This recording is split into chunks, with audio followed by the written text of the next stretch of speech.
Hi everyone, so this will be our discussion. We will be focusing on logic, and for this lesson, we will be starting with puzzles. So here are the lesson's objectives. First, solve Sudoku puzzle. Second, solve Can-Can puzzle. Third, solve logic puzzle. And lastly, solve magic square. Hi everyone! So now we will discuss about the Sudoku puzzle. So first, what is Sudoku? Sudoku is a logic-based combinatorial number placement puzzle. It is a number puzzle where you fill in a 9x9 grid with the numbers 1 to 9 so that each number appears once in every row, column, and box. The word Sudoku comes from the Japanese phrase Soji wa dokoshi ni karigu, which means the numerals must remain single. Playing Sudoku can boost memory, help with concentration, and brain function. So, how Sudoku works? Fill the 9x9 grid so that each 3x3 box has numbers 1 to 9. Every row has numbers 1 to 9. Every column has numbers 1 to 9.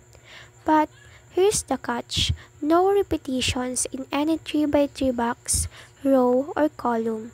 So, you're just basically solving a big puzzle with lots of little puzzles inside. It's a fun brain teaser that gets easier the more you practice. Alright, let's dive into this Sudoku puzzle. Remember, the goal is to fill in the grid with numbers 1 to 9 so that each row, column, and 3x3 box contains all the numbers without repeating. A great starting point is to look for rows, columns, or boxes that already have several numbers filled in. Let's see. Here, we have a row with 7 numbers already. Can you tell me what numbers are missing? Exactly. So, we can fill in those missing numbers by considering the rules of Sudoku puzzle. Now, since we have already filled some cells, let's look at this 3x3 box. We have only one empty cell. Can you see any numbers that could only go in this specific cell? That's a good thought, but let's break it down.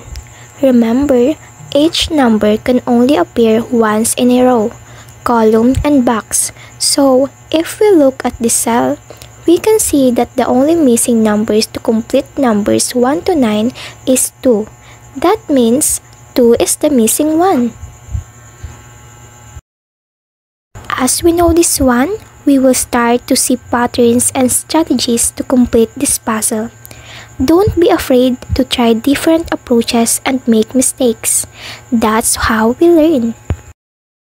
Okay, let's go and continue to fill in every missing numbers. Remember, we just need to always consider the Sudoku rules to successfully make this puzzle. Looking at the Sudoku puzzle using the strategies we know, we can already fill in the only missing number in this 3x3 box. The correct number in the specific cell is 4, since this number is the only missing in this 3x3 box. In this row, we can also fill in the missing number already. What do you think is the correct answer to put in this cell? Yes, you're right.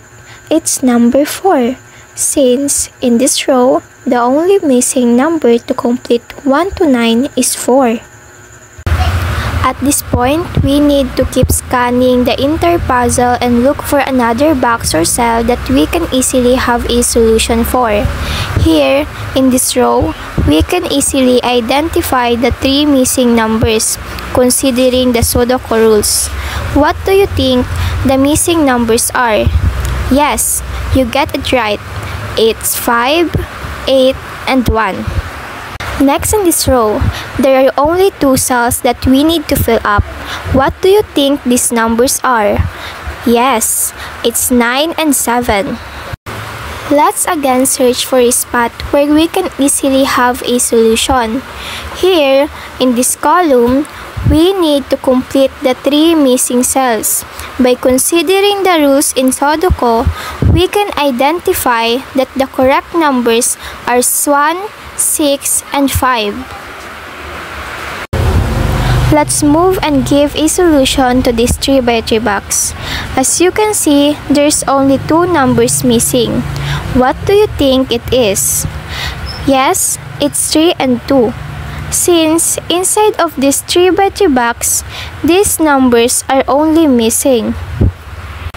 Here, in this column, we just need 1 number.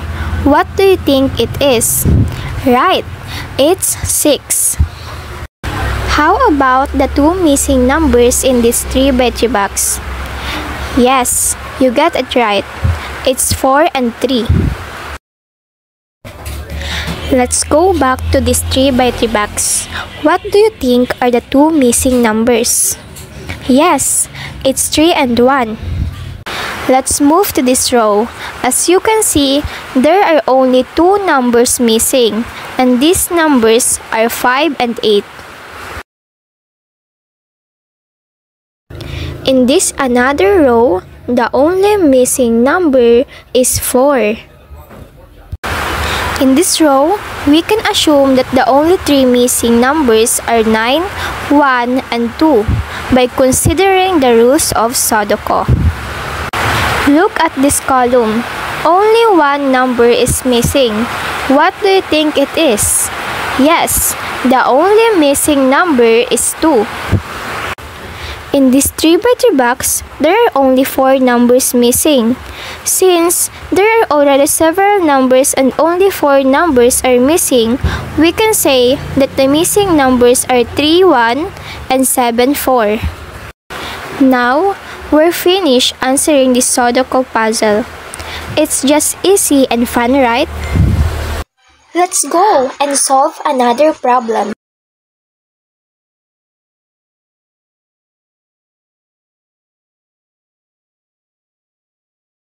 Alright, so let's dive into the second example for Sudoku puzzle. So, siguro alam niyo naman na ang rule sa Sudoku is wala dapat siyang repeat na numbers. So, the first technique that I use when I am answering the Sudoku puzzle is to maghanap ng pair na numbers na meron na sa column or row. And may nakita na ako dito is yung 3 sa tatlong boxes na ito, yung 3 times 3 box. Itong 3. So, yung possible na lang na pwedeng lagyan ng 3 is here para walang ma-repeat na number. So, we put here 3.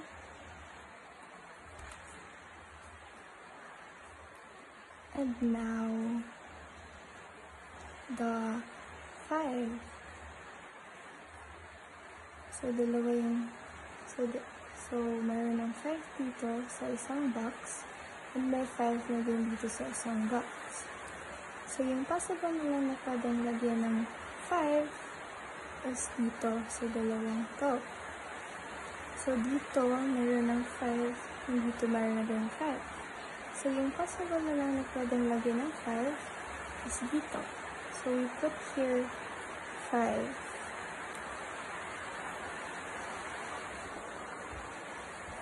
So, here naman sa box na to is ang kulang na lang na number is 2, 3, and 6. So, dito sa column na to, may 2 na dito. And here sa column na to, may 2 na rin. Yung possible na lang na pwedeng paglagyan ng 2 is here. So, we're gonna put 2. Yung 3 naman, dito naman sa row na to, is may 3 na, so hindi na pwede yung 3 dito.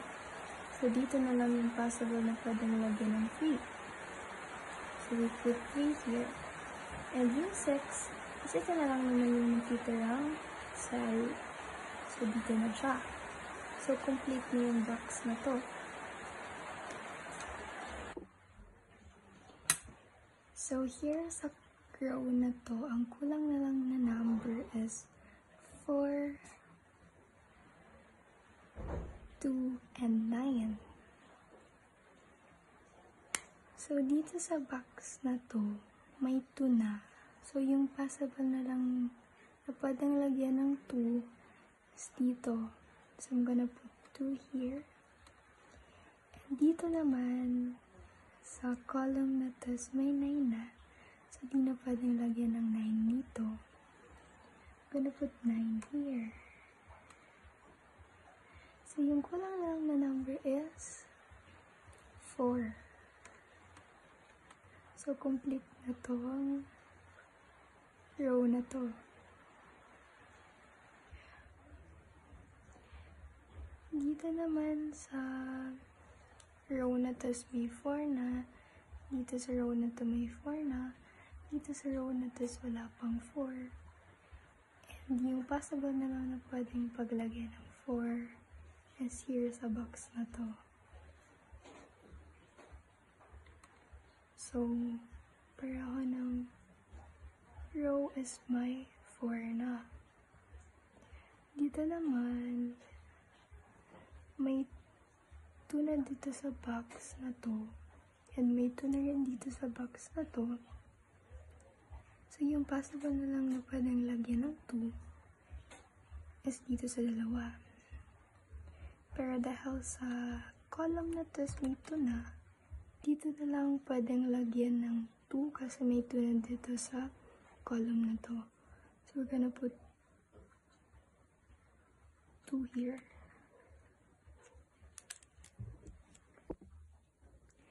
Here, sa row na to is ang kulang na lang na number 7 saka 8.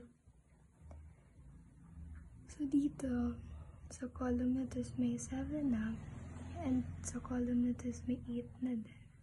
So, hindi pwede dito ilagay yung 8. And hindi pwedeng ilagay dito yung 7. So, dito yung 7. And here yung 8.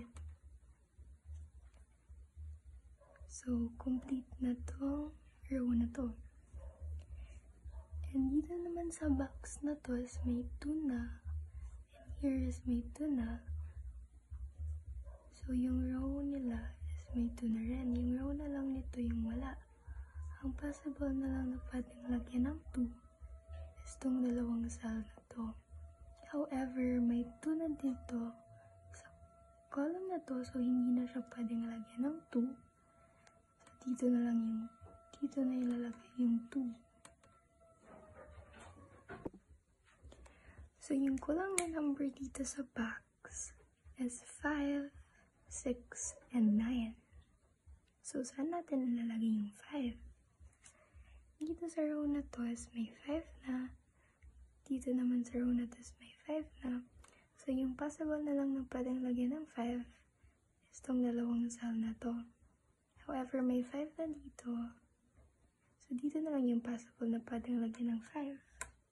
So, we put 5 here. Yung 6 naman is may 6 na dito sa column na to, so hindi na pwede dito yung 6. So, dito na lang yung 6. Dito na yung 6. And yung 9 kasi is meron na dito. So, dito na ilalagay yung 9. So, complete yung box na to. Yung dalawang box na to. So, sa row na to, ang kulang na lang is 8. So, we put 8 here. And kulang na lang dito sa box na to is 6 and 7. So, may 6 na sa column na to. So, hindi na siya pwedeng lagyan ng 6. So, dito na lang 6. And ang 7 is dito na. So, complete na tong tatlong box na to.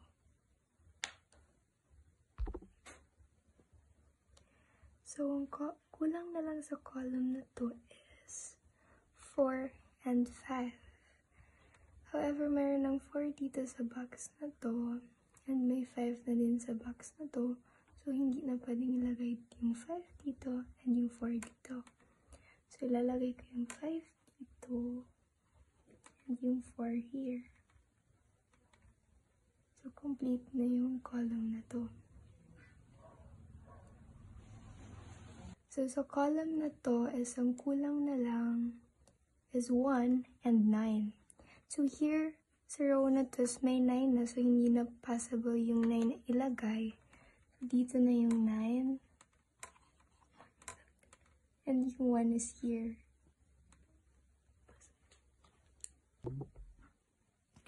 So, sa 3 columns na to, ang maana lang na 1 is ini.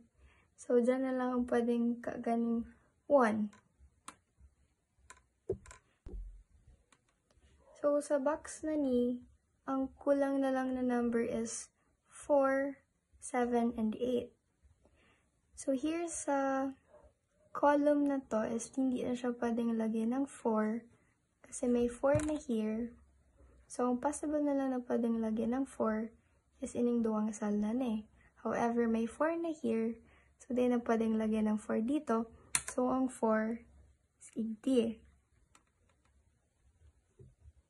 Sa column na ni, ang kulang na lang na number is 8.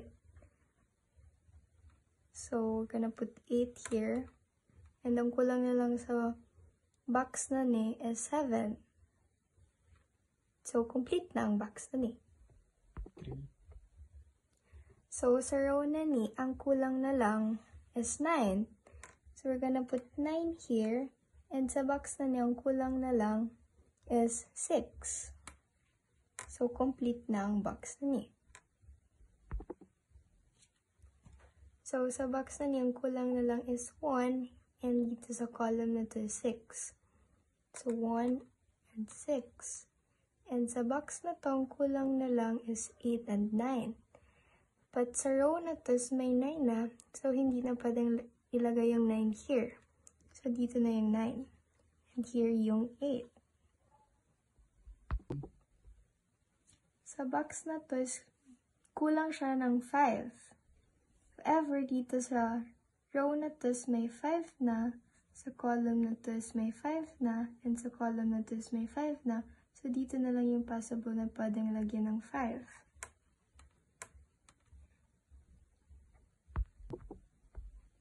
So, sa box na to is kulang pa din siya ng 3. Sa row na to is may 3 na, so hindi na pwede yung 3 dito. And dito sa column na to is may 3 na din, so hindi na din pwede. So, yung possible na lang na pwedeng lagyan ng 3 is dito.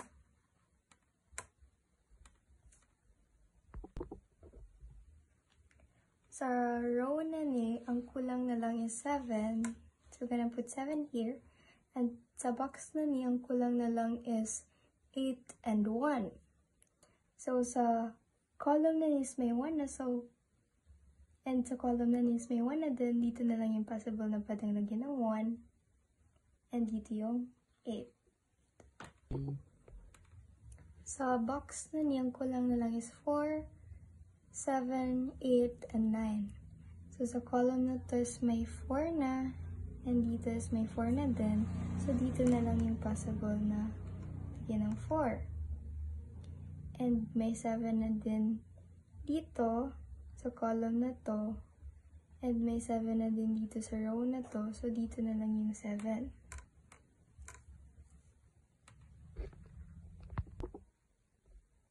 Sa column na niya is ang kulang na lang is 9.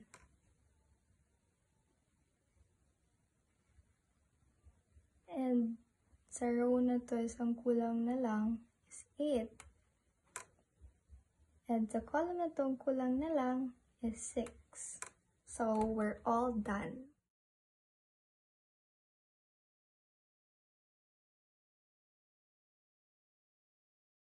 So now this is the third example for Sudoku puzzle.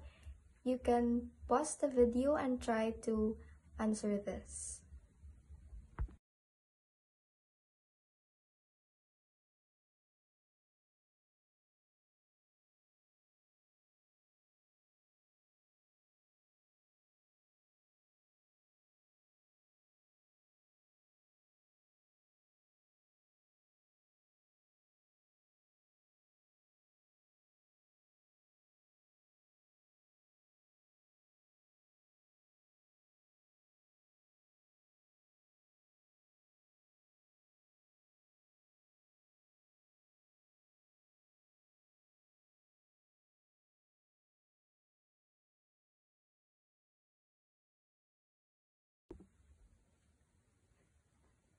Did you get the correct numbers?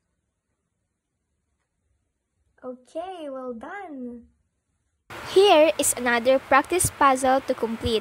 To master solving Sudoku, try it now. The answer key is just in the next slide. Good luck and have fun!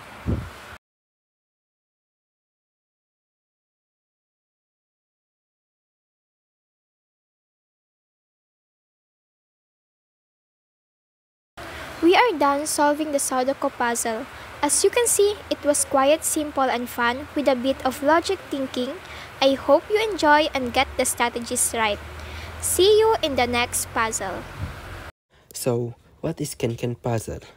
Kenken are trademark names for a style of arithmetic and logic puzzle invented in 2004 by Japanese math teacher Tetsuya Miyamoto, who intended the puzzle to be an instruction-free method of training the brain. Kenken is a Japanese for square wisdom or cleverness square. Fun fact about Kenken puzzle. Benefits of Kenken include, but are not limited to, improve critical thinking skills, better problem-solving abilities, enhance cognitive abilities.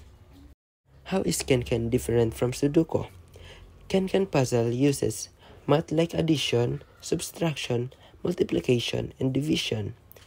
Grids come in different sizes. Combines math with fun.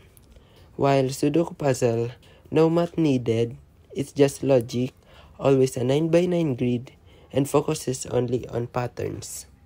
So let's now move on to the types of Kenken puzzle. We have the simple operation. So in simple operation, we use the basic addition and subtraction, ideal for beginners. And next is the advanced operation. This include the multiplication, division, and complex combination, or the combination of the addition, subtraction, multiplication, and division. It is great for a more challenging game or challenging solving in the Kenken puzzle. Next, we have the grid sizes. We have the 3x3 or 4x4, which is great for beginners, and the 5x5 to 9x9, which provide a more challenging puzzle. So next is the rules of Kenken puzzle. The first rule is the do not repeat a number in any row or column. Second is the number in heavy outlined set of square is called cage, and this must combine to produce the target number on the top left corner of the cage using mathematical operation. The third one is a number can be repeated in a cage as long as it is not in the same column or a row. For example, if a cage say 6 plus, you need numbers that add up to 6, or if it says to divide, the number must divide to give 2. Next is the tips to solve Kenken puzzle. First, start with one cell cage, or start simple. Focus first on one cell cage. Begin solving by filling in the one cell cage.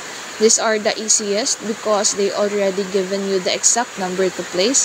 For example, if the box has the number 3 and no operator, you can automatically or immediately write 3 in the box or cage without needing any calculation. This helps you set a foundation for solving the rest of the puzzle. Next is look for unique combination for each cage. For cages with multiple cell and operation like addition, subtraction, multiplication, or division, think of possible combination of number that satisfy the given result. For example, kapag ang cage ay may labeled na 6 times, you can use the number like 2 and 3 since 2 times 3 is equal to 6. Similarly, if it is 6 plus, think of number that add up to 6, such as 1 and 5 or 2 and 4. These steps require careful thought and logical dedication. Next is avoid repetition or eliminate the number that is already in a row or column to avoid duplicates. Remember that in Can-Can puzzle, no number can repeat in any row or column. This is similar to Sudoku. Use this rule to eliminate impossible number for each box. For example, if a row already contained 2, you can't use 2 again in that row, which help narrow down your choices. For example number 1, sa Can-Can puzzle, makakakita tayo ng 3x3 cages or squares na merong mathematical symbols and numbers. And for this one, as you can see, isa lang ang squares niya, wala siyang mga broken line. Ang tawag natin dyan is freebie cage. Since dyan magsisimula ang ating pag-solve. May makikita kayong may mga mathematical symbols like plus, times, minus, and divide. Since dito nga nag-start ang ating pag-solve, may makikita kayong may mga math symbol and numbers. Tapos dito wala. So, ilalagay natin ang 2. So, ito naman, ang isosolve natin is kailangan equal siya sa 5. Blank plus blank equal 5. So, ang gagamitin natin is 2 and 3. Since bawal magka-same number sa row or column, so ilalagay natin sa baba itong number 3 and sa taas naman itong 2. Naman tayo sa may 3 cages, tapos ang pag-solve naman natin sa kanya dapat equal siya ng 6. Blank plus blank plus blank equal 6.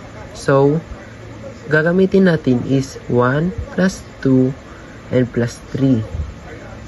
Kasi 6 ang kalalabasan niya. Since bawal nga maulit, ilalagay natin ang 1 dito and then wala naman ng ibang number, so 3. Tapos dito na ang 2. And for the last one, isolve natin tong multiplication. Sa multiplication naman, blank times blank equal 3. Since bawal siyang 1 times 2 times 3, ang gagawin natin sa kanya is 1 times 3 times 1. Since may answer na tayo, itong sagot na to, ilalagay natin siya sa cages na walang kapareho sa columns and rows. So, ilalagay natin tong 1 dito and then 3. Ayan po, wala po siyang ka-same column and row. And for the next one, dito na natin ilalagay ang 1 kasi wala rin siyang kapareho. Ito po. Wala siyang mga pareho. Tapos, ito, and ito.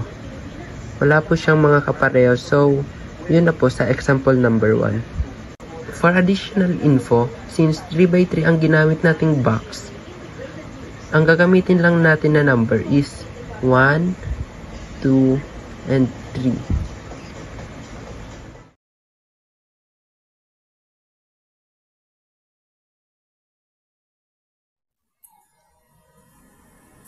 So this puzzle is an example of a can-can puzzle or a 4x4 can-can puzzle.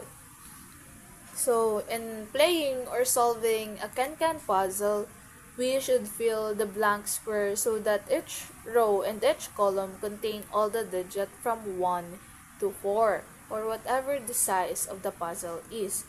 But since we use the size 4 by 4, therefore we will use the digit from 1 to 3, and 4.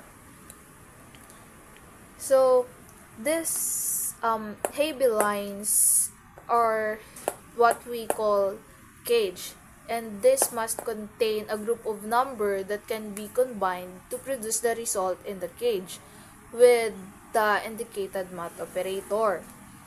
So remember that that the number in a cage may repeat as long as they are not in the same row or in the same column. So let's begin in solving this puzzle or playing this puzzle. So each cage in a can-can puzzle contain a target number and most contain an operator. If we see a single cell cage with just one number and no operator, it means that the value in the cell is the target number. Such single cells cage work like in the Sudoku puzzle. So in this puzzle, we have a single cell cage and there is no operator. Therefore, we can simply put or automatically put a 4 in this cage.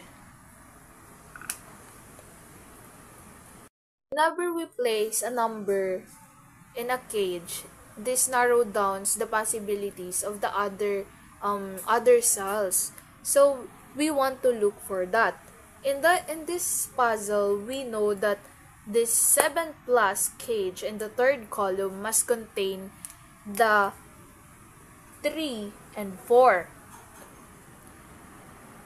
Since that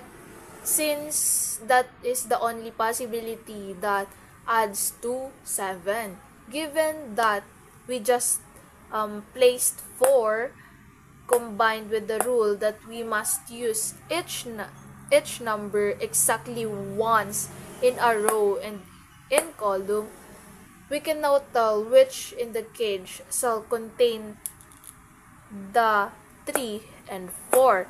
Since bawal ngang maulit ang number in a row, therefore, ang unang ilalagay natin is the 3 and the 4.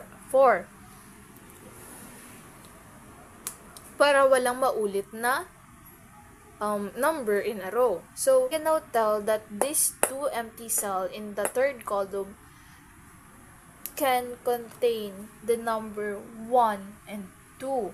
But we don't know the order. However, given the information that or the numbers that we place in these cages, we can place the number 2 in the lower right cells to make the cage product to be 4. So remember that a cage can repeat number in an irregular shaped cage as long as no number is duplicated or repeated within a single row or a single column. In this puzzle, before we knew the value in the 7 plus cage, we didn't know if the 4 times cage contained the number 1, 1, and 4, or 1, 2, and 2. But looking at this, we can say, or in this looking at this third column, we can already say that we can't use this numbers since may 4 na sa third column, and according to the rules, numbers can be repeated as long as they are not in the same column or in the same row. So we will not use these numbers. Instead, we will use this. So how do we place this? So since sabi nga sa rules, bawal may ma-repeat na number in a row or column, so we will put 1 here and 2 here. So next, let's come now to the to this upper left cage, the to divide cage. So in this cage, there are there are two numbers that we can use, the 1 and 2, or 2 and 4. Oh, I mean 4 numbers pala. So looking at this rows, we can now see that may 4 na sa row na to. Therefore, we can't use this one since may 4 na. So we will use the 1 and 2.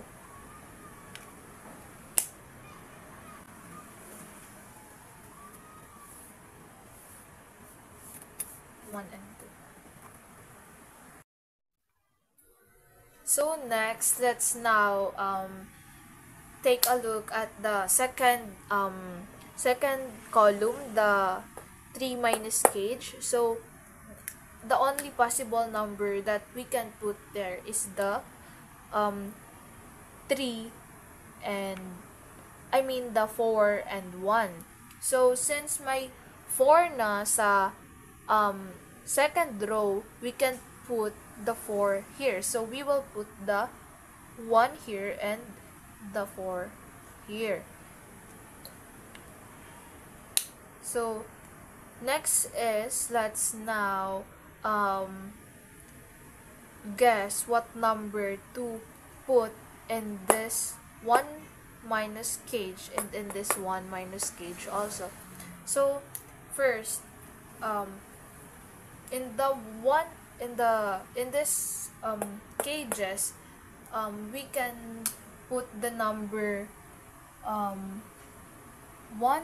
and 2, 3 and 4, and 2 and 3. But since may 1 na sa second row and may 2 na sa third row, we can put this 1 here. So tanggal na siya.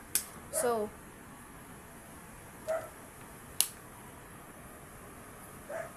we can already see that the number can be either this one or this one.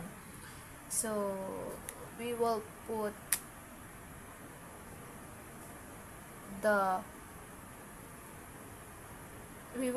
this one in the lower cells, the 4 and 3 and 2 and 3, since walang maulit na number.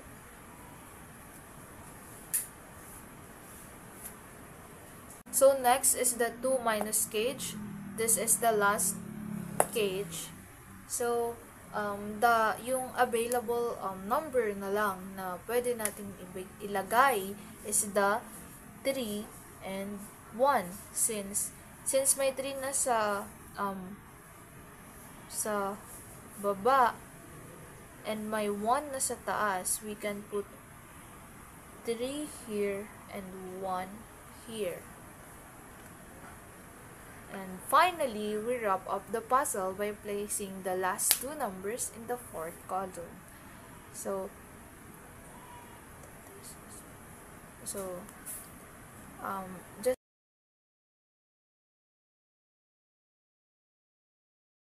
let's move on to the next slide, which is about logic puzzle.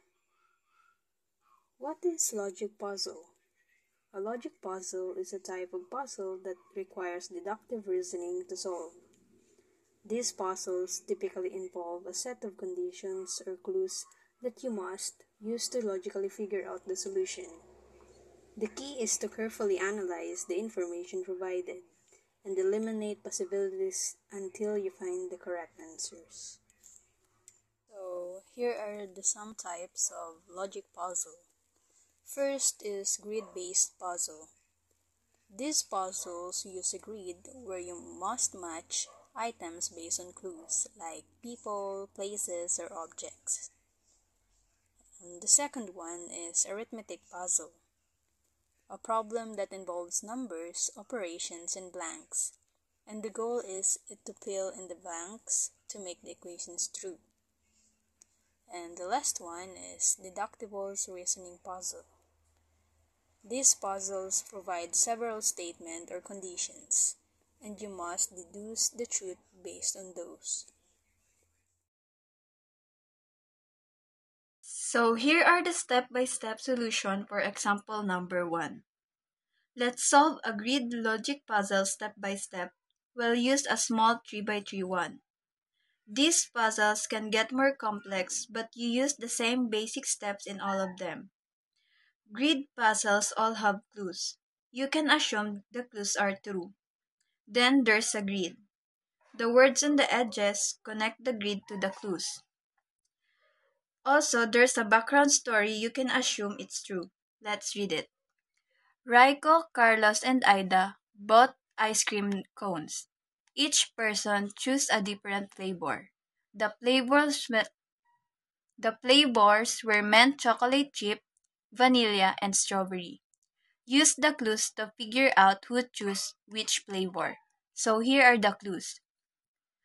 Raiko does not like mint. 2. Ida, Raiko, and the person who chose strawberry enjoyed the sunshine as they ate their ice cream. So, okay, clue number 1. Raiko does not like mint. So, sa lahat ng clue, ang una mong titingnan is anong part ang may connection sa grid. Raiko is in the clue and also in the grid. Mint is also in the grid. So, this clue pointing us to the square. So, did Rico choose mint chocolate chips? No. The clue says he doesn't like mint. So, sinabi dito ni Rico na ayaw niya ng mint chocolate chips. So, let's put an X because she doesn't like mint. X means no.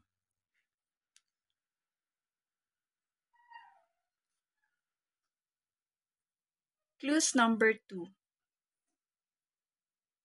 Ida, Raiko, and the person who chose strawberry enjoyed the sunshine as they ate their ice cream.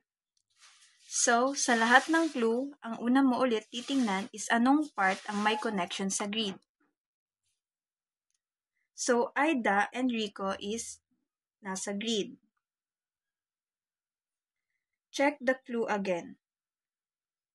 Ida, Raiko, and the person who chose strawberry enjoyed the sunshine as they ate their ice cream. And the person who chose strawberry, that tell us that Ida and Raiko was not choose strawberry. So we will put here an X.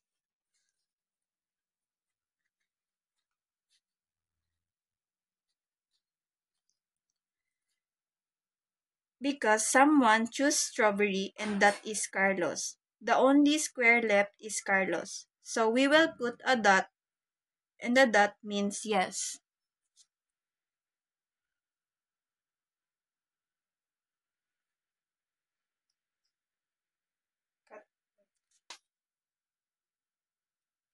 No more clues, but there's a lot of blanks. Are we stuck? No. From the background story, we also know each person choose a different flavor. That means each person choose only one flavor. Did Carlos choose mint chocolate chip? No, he only chose one and we know it was strawberry. So, X for mint chocolate chip, same for vanilla. So we will put her an X.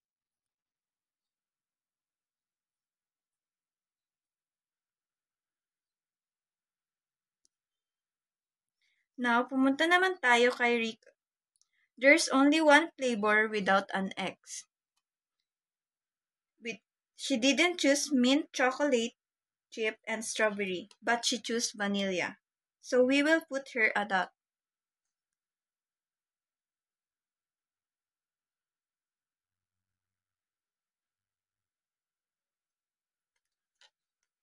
The next one is the only row without a dot and that is Ida. We can see pinili niya ang mint chocolate chip.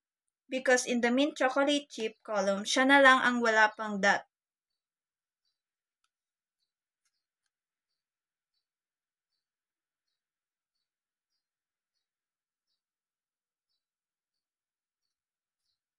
So we can see a different way too because we found out that Rico chose vanilla.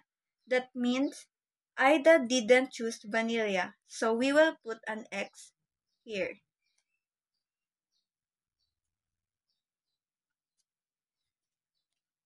So that's the basic method for logic grid puzzle.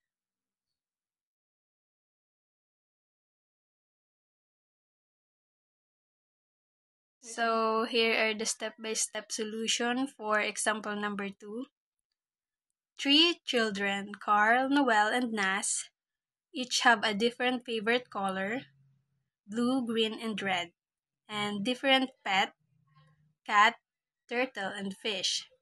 The following are true. First, Carl, whose favorite color is not green, has a fish. Second, Noel's favorite color is red.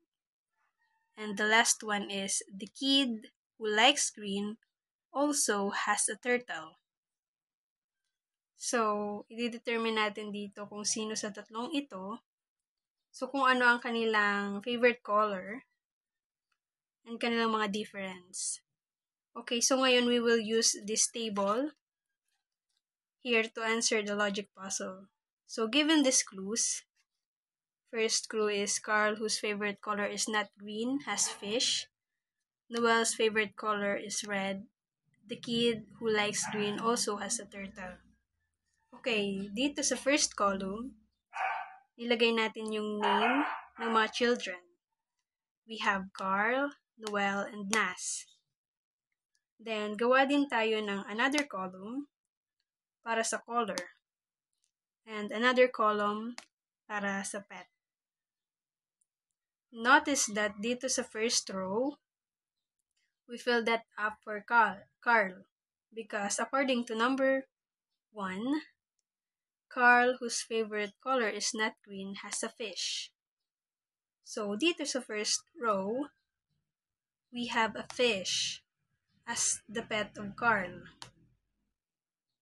Second clue, Noel's favorite color is red. So, we put already the red as his favorite color. Okay? For the third clue, the kid who likes green also has a turtle.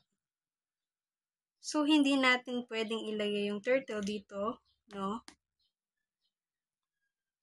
Kasi, nalagyan na natin yung kay Carl, which is fish. And hindi din natin pwedeng ilagay yung turtle kay Noel. Kasi nga, yung favorite color niya is red. So, we only have this third row na paglagyan for the green and the turtle.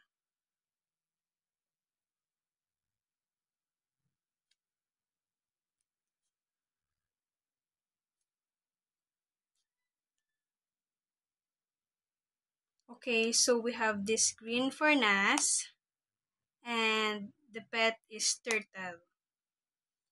Okay, so we have two spaces here.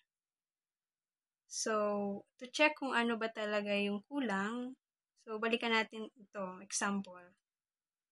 We have 3 colors, blue, green, and red. So, nandun na yung green and red, which is this. Of course, yung kulang na lang dito is yung blue. Okay, so we fill up for Carl.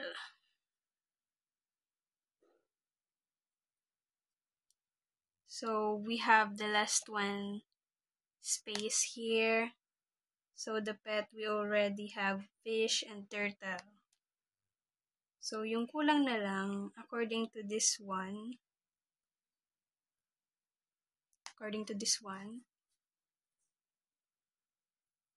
is yung cat.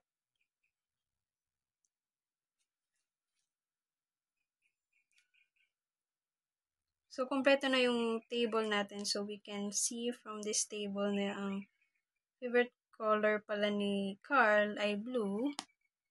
And at yung kanyang pet is fish. And Noel's favorite color is red. And his pet is cat.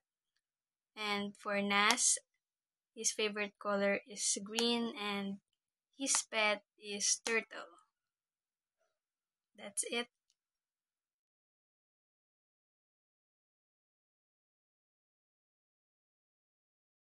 Now let's proceed to the next third example. Three friends, Alice, Bob, and Carol, are sitting in a row of chairs. Each of them is wearing a hat. The hats are either red or blue, but each person can only see the hats of the other two people. They don't know the color of their own hat, but they can see the hats of the others. So here are the following statements that made. Alice says, I don't know the color of my hat. Bob says, I don't know the color of my hat either. And Carol says, I know the color of my hat. So here is the question. What color is each person's hat? First statement, Alice says, I don't know the color of my hat. So sinabi ni Alice na tinitingnan niya ang mga hats ni Bob at Carol. Kung parehong blue ang hat ni Bob at Carol, malalaman agad ni Alice na red ang hat niya. Dahil dalawang kulay lang ang hats, which is red or blue. Ngunit sinabi ni Alice na I don't know the color of my hat. Hindi niya alam kung anong kulay ang kanyang hat. So, nangangahulugan na at least isa sa kanila, kay Bob or Carol, ay may red na hat. Ibig sabihin, hindi nakikita ni Alice na parehong blue ang hat ni Bob at Carol. So, sa tingin nyo, ano po ang kulay ng hats ni Alice? We will gonna answer it later. So, the second statement is Bob says, I don't know the color of my hat either. So, alam ni Bob na hindi alam ni Alice ang kulay ng kanyang hat. So, kaya maidideduce niya na ang kanyang hat ay hindi nakikita ni Alice. Na at least isa raw sa kanila ang may red na hat. Kung si Bob ay may red na hat, malalaman ni Alice na blue ang hat niya.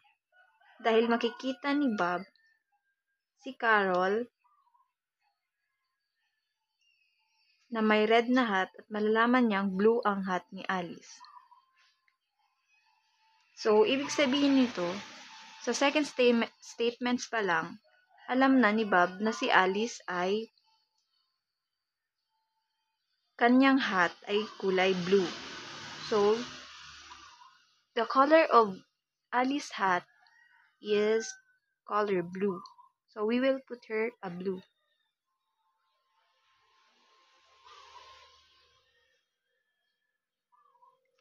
So, here's the next. Dahil hindi alam ni Alice ang kulay ng kanyang hat, nangangahulugan na si Bob ay dapat may blue na hat. So, same as Alice, Bob, the color of his hat is also blue. So, we will put her a blue. And lastly, the statement, Carol says, I know the color of my hat. So, si Carol, matapos marinig sina Alice at Bob, ay na-realize ang kulay ng kanyang hat. Sa puntong ito, alam ni Carol na parehong blue ang hat ni Alice at Bob. Dahil parehong nadidus ni na Alice at Bob na blue ang kanilang hats, alam na ni Carol na walang dalawang blue na hats. Based on our first statement. Kaya masasabing ang hat ni Carol ay red. So, the color of Carol hats is red. So we will put her a red.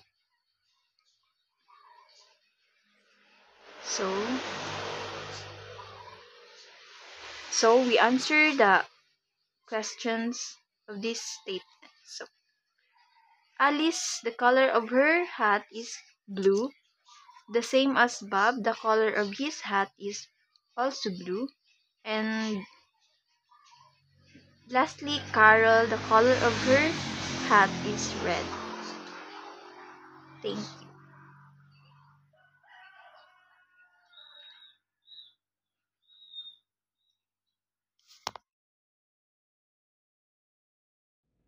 As your final topic, let's explore the fascinating concept of the magic square. So, what is magic square?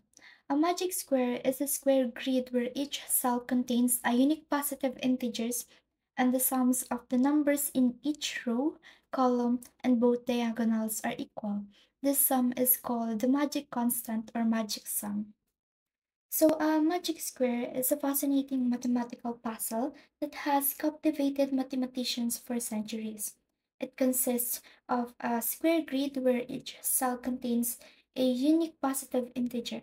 The numbers are arranged so that the sum of each row, column, and both main diagonals is the same. This consistent sum is called the magic constant or magic sum. The charm of magic squares lies in their perfect symmetry and balance, making them both a delightful challenge and a significant topic of study in math. Fun fact about Magic Square is Benjamin Franklin, the renowned polymath, created an impressive 8x8 magic square in 769, known as the Franklin Magic Square. This square is unique because it not only has equal sums in every row, column, and diagonal, but also in the bent diagonals, showcasing Franklin's creativity and mathematical skills. Now let's proceed to the history of Magic Square. Magic squares, dating back to ancient China around 2800 BC with the Loshi square, are grids where the sums of numbers in rows, columns, and diagonals are equal. They hold cultural and spiritual significance, symbolizing harmony and balance, and have been used in feng shui, traditional medicine, art, architecture, and astrology across various cultures. Magic squares have a rich history dating back to ancient China around 2800 BC with the legend of the Loshi Square. This 3x3 grid was discovered by Emperor Yu on a turtle's shell near the Yellow River, showing numbers that added up to the same sum in each row, column, and diagonal. Beyond their mathematical interest, magic squares symbolize harmony and balance in Chinese culture and were used in feng shui and traditional medicine. They spread to India, where they were inscribed on temples and talismans for astrological purposes. Over time, magic squares have found applications in art, architecture, and various symbolic uses, admired for their mathematical elegance and mystical allure. There are key features of a magic square. First, grid structure. Magic squares are arranged in a grid format with each cell containing a number. The principle is that the sum of the numbers in each row, column, and diagonal is the same. The second one is size. Magic squares can be of various sizes such as 3x3, 4x4, or 5x5. The size is determined by the number of rows and columns.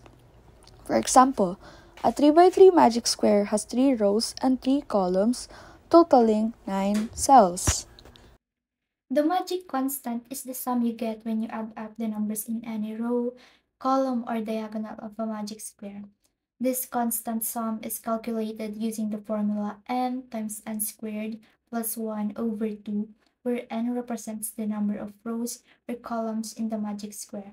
This formula ensures that the numbers are arranged perfectly to maintain this unique balance across the entire grid. Let's calculate the magic constant for a 3x3 magic square using the formula n times n squared plus 1 over 2. First, let's identify n. For a 3x3 magic square, n is 3. Next, substitute n into the formula. 3 times 3 squared plus 1 over 2. Now perform the calculation step by step. First, square n. 3 squared is equal to 9. Add 1 to the squared result. 9 plus 1 is equal to 10. Multiply by n. 3 times 10 is equal to 30. Finally, divide by 2. 30 divided by 2 is equal to 15. Therefore, the magic constant for a 3 by 3 magic square is 15. This means that the sum of the numbers in each row, column, and both diagonals is 15. The third key features of a magic square is numbers. The numbers used in a magic square are typically consecutive integers starting from 1. For example, a 3 by 3 magic square uses numbers 1 to 9, while a 4 by 4 magic square uses numbers 1 to 16. Each number appears only once in a standard magic square. The last key features of a magic square is construction. Constructing a magic square involves arranging the numbers in a way that ensures the sums of all rows, columns, and diagonals are equal. The specific method can vary based on the size of the square. Generally, it involves placing numbers in a specific pattern to achieve the magic constant. Now let's go through an example to solve a magic square. Let's start with a 3 by 3 magic square. We all know that the magic sum of a 3 by 3 square is 15. So for every row, column, and diagonal, the sum must equal to 15. Now let's try to solve this magic square. As you noticed in the first row, first column, we have 8. And for the second row, in the second and third column, we have 5 and 7. Let's start by adding the 5 and 7 from the second row. Once we add the two numbers, let's subtract it from the magic sum of a 3 by 3 square, which is 15. So 5 plus 7 is equal to 12. Subtract it from 15, the answer will be 3. So the missing number in the empty cell in the second row, first column, is 3. If we add all three numbers from the second row in first, second, and third column, the answer will be 15. So 3 plus 5 plus 7 is equal to 15, which is correct since the magic sum for a 3 by 3 magic square is 15, and that will also apply to the other answer. The equal must be 15 if you add the three numbers of the rows, columns, and diagonals of a magic square. Now that our first column has two numbers, we can now find the missing number in the third row, first column. Let's find the missing number by adding 8 and 3. So 8 plus 3 is equal to 11. Subtract it from 15 and the answer will be 4. Now let's add three numbers. 8 plus 3 plus 4 is equal to 15, which makes it correct because of the magic sum of the 3 by 3 square. Take note that if you want to find the missing numbers, make sure that you have two numbers so that you can just subtract it from 15 to get the missing number. It's easier that way. Now let's find the other missing numbers for the empty cells by doing the same thing over and over again. Next, let's add 8 and 5, and the answer will be 13. Then let's subtract it from 15. So 15 minus 13 is equal to 2. Now let's add 4 and 2. The answer is 6. Then subtract it from 15. 15 minus 6, and the answer will be 9. Next, let's add 5 and 9. The answer is 14. Subtract it from 15 and the answer will be 1. And lastly, let's add 8 and 1. The answer will be 9. Now, subtract it from 15 and the answer is 6. If we want to make sure that the answer in each cell of every row, column, and diagonal is correct, we just have to add the 3 number. Like for the first column, 8 plus 3 plus 4, and the answer is 15, which means that the numbers for the first column is correct. As you can notice, the numbers in every cell contains the numbers from 1 to 9. we always have to make sure that the numbers from 1 to 9 is used for solving a 3 by 3 magic square. And the same thing will happen to 4 by 4 and 5 by 5 magic square. So for 3 by 3, the numbers from 1 to 9 must be used. For 4 by 4, the numbers from 1 to 16 must be used. And lastly, for 5 by 5 magic square, numbers from 1 to 25 must be used when solving. Now, let's proceed to the next example.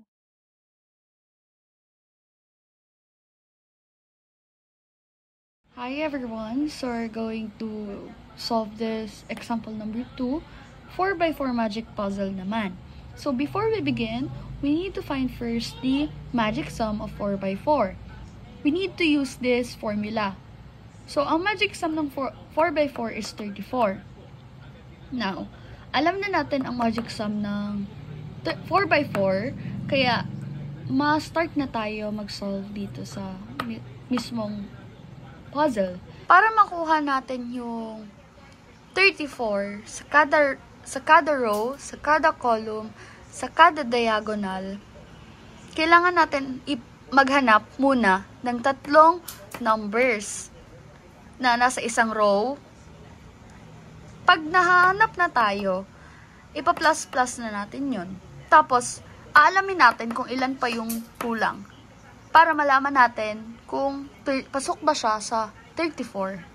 So, 16 plus 5 is 21 plus 4 is 25. So, ang kulang pa natin 9 dito. So, sulat natin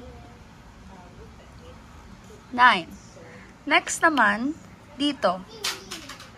Since tatlo sila, dito susunod na 5 plus 11 plus 10, 26. So, ang kulang pa natin is 8. So, sulat natin 8. So, edi, tatlo na din sila. So, dito na din ako solve. 13 plus 8 plus 12, 33. So, ang kulang na lang natin is 1.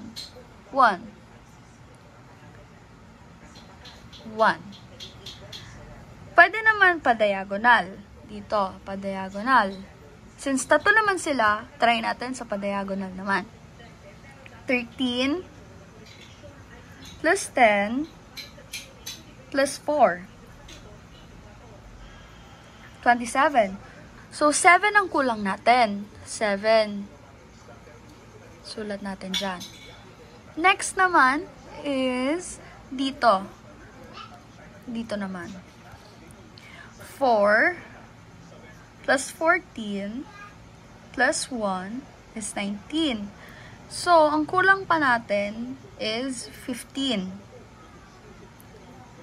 Lagay natin. 15. 9 plus 7 plus 12, 28. So, ang kulang na lang natin is 6 para maging 34 siya. So, sulat natin dito.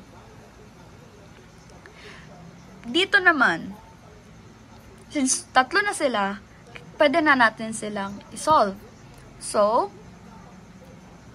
15 plus 10 plus 6, 31. So, ang kulang na lang natin is 3 para maging 34 siya. Sulat natin. So, nasa last row na tayo na walang sagot pa. So, pwede kang sumagot ng dito or paganto. So, ako, dito ako mag-answer sa paganto na to. So, 16 plus 3 plus 13 is 32. So, ang kulang na lang natin para maging 34 siya is 2. Sulat natin. Now, we're done. Since nakumpleto na natin yung mga kulang dito, try natin i-solve. Try natin i-compute lahat kung 34 ba talaga ang kinalabasan niya. So, 16 plus 5 plus 9 plus 4. 34. So, 34 na siya. Dito naman. 2 plus 11 plus 7 plus 14. 34 din siya. Next is 3 plus 10 plus 6 plus 15. 34 din siya. And dito naman sa last row na to ay 13 plus 8 plus 12 plus 1. Sakto, 34. Kung pa-diagonal naman, pwede dito and pwede din dito. Start muna tayo dito. 13 plus 10 plus 7 plus 4. 34 din. Pag dito din naman, 16 plus 11 plus 6 plus 1. Sakto, 34. Then dito naman. Dito sa tatlong row. 5 plus 11 plus 10 plus 10, plus 8, 34. Dito naman, 9 plus 7 plus 6 plus 12, 34. And lastly, 4 plus 14 plus 15 plus 1. Sakto, 34 lahat. So, may other way din naman kung paano mo masosolve yung magic puzzle. Pwede mo din naman siyang, itong pa-diagonal, pagbali-balik ta rin. So, look mo. 16, na pupunta dito yung 1. Dito. Ayan o. 1, 16, nagkabaliktaran lang din sila. Then, itong 13 tas 4, nagkabaliktaran lang din. Pansinin nyo rin, 11 tas 10, nandito sa taas. The 7 yung 6, nagkabaliktaran din. Yung 11 tas 6, nagkabaliktaran, tas yung 7 tas 10, nagkabaliktaran. Kaya pwede mo rin siyang pabali-baliktarin, pero bawal itong galawin, ito, at ito, at ito. For our last example, let's solve this 5 by 5 magic square. So first, what we have to do is to look for a row, column, or diagonal that has 4 numbers so that when we add it, we can subtract it from 65 to find the missing number for the empty cell. Also, remember that the magic constant or magic sum for a 5 by 5 magic square is 65. So when we add the 5 numbers in every column, row, or diagonal, the sum must be 65. As you notice in the first row and second column, we have 4 numbers. Let's start by solving the first row. 17 plus 24 plus 1 plus 15 is equal to 57. Subtract it from 65 and the answer is 8. Next, let's solve for the second column. 24 plus 5 plus 12 plus 18 is equal to 59. 65 minus 59 is equal to 6. Now, let's do it diagonally. 15 plus 14 plus 13 plus 12 is equal to 54. Subtract it from 65 and the answer is 11. Next, let's solve the third row. 4 plus 6 plus 13 plus 22 is equal to 45. Subtract it from 65 and the answer is 20. Next, for the fourth column, 8 plus 14 plus 20 plus 2 is equal to 44. Subtract it from 65, the answer is 21. Now, let's do it diagonally again. 17 plus 5 plus 13 plus 21 is equal to 56. 65 minus 56, and the answer is 9. Next, let's answer the fifth row. 11 plus 18 plus 2 plus 9 is equal to 40. Subtract it from 65 and the answer is 25.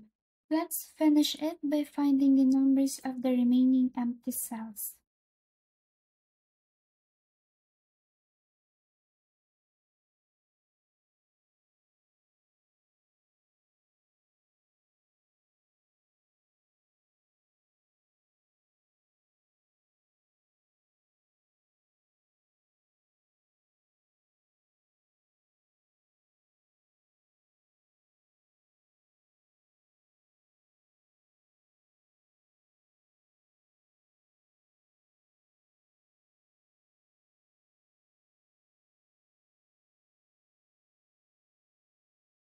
Applications and uses of magic squares.